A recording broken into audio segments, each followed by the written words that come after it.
Սիրելի քույրեր, եղբայրներ, ես շատ ուրախ եմ, որ այստեղ եմ եւ շատ շնորհակալ եմ, որ հրավիրել եք։ Ուրեմն այսօր պահը շատ լուրջ է եւ կարեւոր, շրջադարձային պահ է հայ ժողովրդի եւ Հայաստանի համար, որովհետեւ այս ընտրությունների նման բախտորոշ ընտրություն վերջին 35 տարիների ընթացքում ես չեմ տեսել։ Սա պետք է վերջնականապես որոշի հայ ժողովրդի լինելիության, հզորացման, ինքնիշխանության, պետականության ամրացման, առաջընթացի խնդիրը պետք է լուծվի։ Այստեղ չկա ինչ-որ կուսակցության խնդիր, ԿՊ, Փաշինյան, այդպիսի խնդիր չկա։ Ուղղվածության խնդիր է, ստրատեգիական ուղղվածության։ Ես հայ ազգային կոնգրեսից հեռացա միայն նրա համար, որ չէի կիսում նրանց մոտեցումները աշխարհաքաղաքական եւ ստրատեգիական առումով Հայաստանի վերաբերյալ։ Եվ ուրեմն հասկացա, որ իմ իսկական մոտեցումները Հայաստանի ապագայի հզորացման առաջընթացի վերաբերյալ հանուն հանրապետության կուսակցությունն է որդեգրել։ Եվ մենք այս բախտորոշ ժամանակահատվածում պետքա մեր ուժը դնենք այդ մեր նպատակները ի կատար ածելու համար։ Մեր ուժը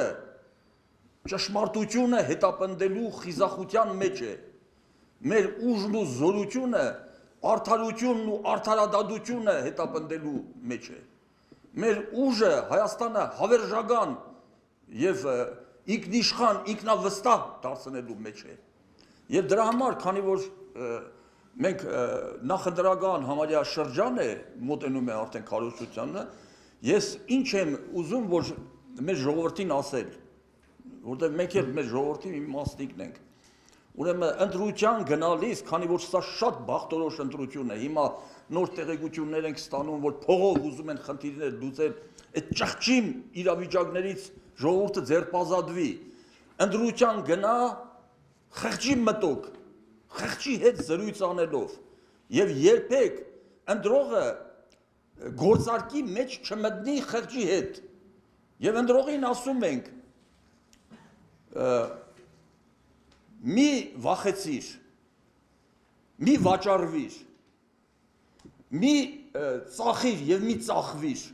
չէ որ դու այս երկրի մի մասնիկն ես եւ քո քվեարկությունից կախված է ոչ միայն քո, այլև քո երկրի, քո հարազատների, քո երեխաների, քո ժողովրդի ապագան։ Եվ խոսքս ամփոփում եմ Վարդան Մամիկոնյանի խոսքերով։ Մենք միշտ օտարները ուզեցել են մեզ ստրկացնեն, վասալի վիճակում պահեն։ Այդպես եղել է 2-3 հազար տարի առաջ, այդպես է նաև այսօր, որտեղ երբ որ Վարդանը Տիզբոնից եկավ, նամակ գրեց Հասկերտին, ինչ էր այդ նամակի, այդ տողերը Վարդանանք վեպից եմ ես վերցրել, ուրեմն որոշեց կռիվ տալ, գիտեր, որ այդ կռիվը կարող է չհաղթի, բայց ինքը գնաց գիտակից մահվան, հանուն նրա, որ մեր ուրեմն ինքնությունը, մեր կրոնքը, մեր ազատությունը չգողանան։ Նամակում ինչ էր ասել Վարդանը Հասկերտին։ Ուրեմն լավ լսիր Հասկերտ, բայց այն, ինչ ավանդ ենք ստացել մեր նախնիներից, մեր կրոնքը, մեր հայրենիքը, մեր իշխանությունը, մեր ազատությունը, դա չեք տա ոչ ոքի։